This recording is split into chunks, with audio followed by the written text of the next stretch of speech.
పట్ల ద్వేషం లేదు, మాకు ద్వేషం దుర్మార్గం పట్ల ద్వేషం, అన్యాయం పట్ల ద్వేషం మాకు. Thank you.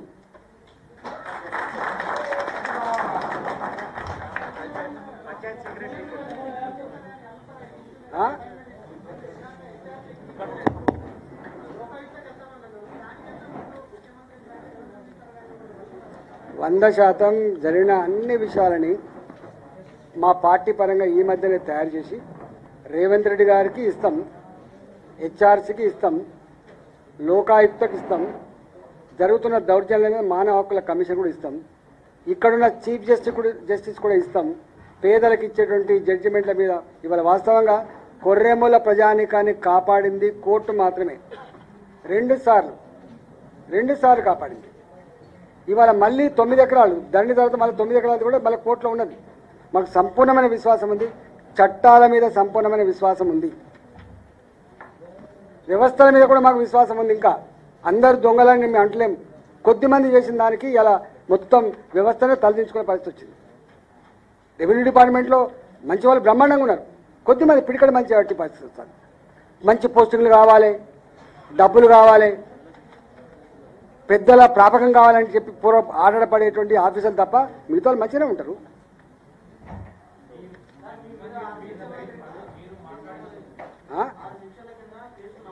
ఆరు కావాలి 60 పెట్టుకోమను.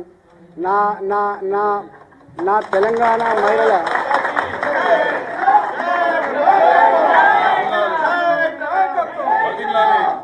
నేను అంటున్నా, నా మీద కాదు కేసు పెట్టాల్సింది.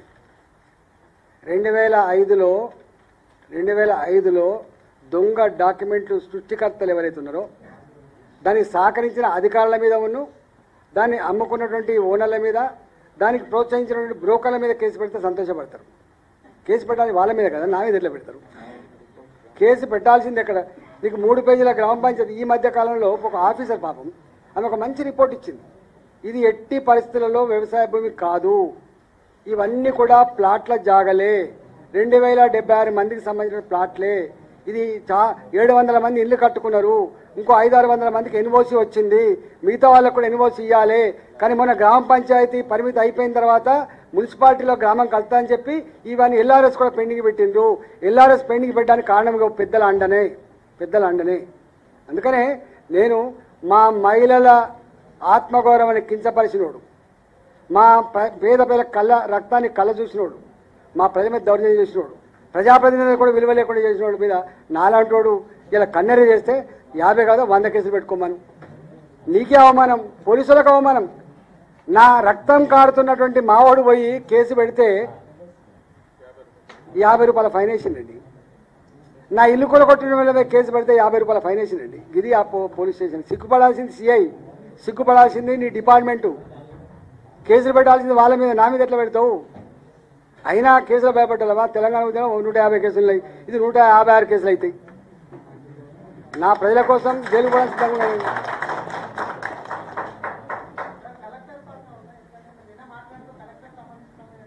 కలెక్టర్ నిశ్చేష్టుడు అయిపోయింది అనిపిస్తుంది, ఎఫెక్టివ్గా లేరు.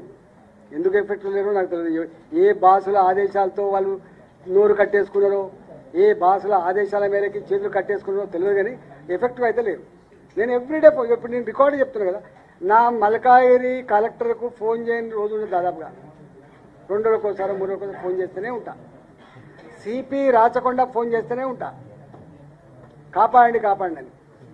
ఒక్కొక్కసారి ఇంటెలిజెన్స్ చీఫ్ కూడా ఫోన్ చేస్తా, సార్కి ఇట్లా వచ్చింది ఒకసారి చూసుకోమని చెప్పి ఫోన్ చేస్తా.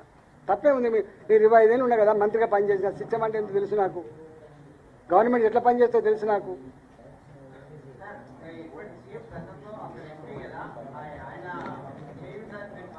నేను ఒక మాట అంటున్నా, నాకు ఈ ల్యాండ్ దందాల గురించి కానీ ఈ రెవెన్యూ విధానాల గురించి నాకు పెద్ద తెలియదు. కానీ నేను ఊర్లోకి వెళ్ళి వచ్చినండి. నేను ఈ మధ్యలోనే హైదరాబాద్కి వచ్చిన. కానీ నాకు తెలిసి రేవంత్ రెడ్డి గారికి హైదరాబాద్ చుట్టుపక్కల ఉన్న భూములేందో, రియల్టర్లో ఉన్న బ్రోకర్లేందో, దాంట్లో ఉన్న సమస్యలేందో నాకంటే 100 రెట్లు నాలెడ్జ్ అయితే ఎక్కువ ఉంటుంది. గది పక్క ఆయన ఆలోచించాలి. 100% అండ ఉంది, 100%. అధికార పార్టీ అండ ఉంటుంది. ఎవరన్నా ఉంటుంది? పేర్లు చెప్తానని చెప్పండి. చెప్పినాడు పేరు కూడా సహా చెప్తా, చెప్పినాడు పేరుతో సహా చెప్తా. మా దగ్గర ఇప్పుడు సమాచారం అంతా అక్యుములేట్ చేసుకుంటాం మేము. ఇప్పుడు మేము వాటికి ఏదో శాంపుల్ పెట్టినాం. మా దగ్గర ఓ 100 గ్రామ పంచాయతీ లేఅవుట్లు వాటి ఆనవాళ్ళు లేకుండా పెద్దలు ఎట్లా భూములు కొట్టేసిండ్రు, దాని వెనుక ఉన్న పెద్దలు ఎవరు, దాని విలువ ఎంత, అవన్నీ చెప్తాం. ఇప్పుడు నేను చెప్పిన శంకర్ హిల్స్, నేను ఇంతకుముందు చెప్పిన శంకర్ హిల్స్ కానీ నేను ఇంతకుముందు శాంపుల్ చెప్పిన కొన్ని.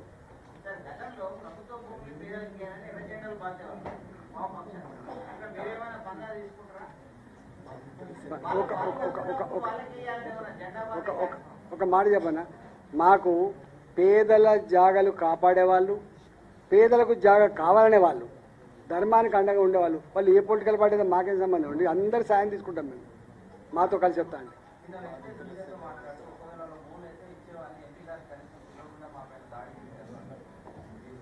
ఒక మాట చెప్పన్నా, మీరు అడుగుతున్నప్పుడు ఒక మాట అని అడుగు. 85లో కొన్న ప్లాట్లు 20 సంవత్సరాల తర్వాత ఎట్లా నీకు వచ్చినాయి అడుగుతున్నా. ఇస్తాడా?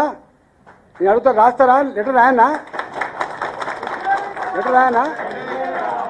అరే ఒక్కటి గుర్తుపెట్టుకో, నీవు అంటే ఉత్తగా నేను ప్రెస్ వాళ్ళు అంటే టీవీలో అంటే గ్రౌండ్కి వస్తారేమో, గ్రౌండ్లో వాళ్ళు ఎంక్వైరీ చేస్తారనుకుంటున్నా.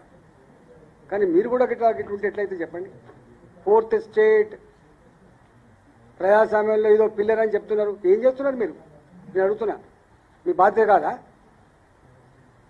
వాటిగానే దౌర్జన్యం చేసిండు, చట్టాన్ని తీసుకుంటారా? ఇట్లా చట్టం పట్ల అపారమైన గౌరవం ఉన్నవాడు, ప్రజాస్వామ్యాన్ని నమ్మేవాడు, శాంతిని నమ్ముకున్నవాడు ఇటల ఎన్నడూ ఒక పల్లెత్తి మాట అన్నాడు.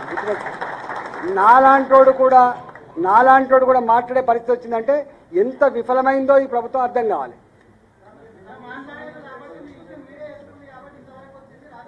అందరూ అంటున్నా అర్థం కదా.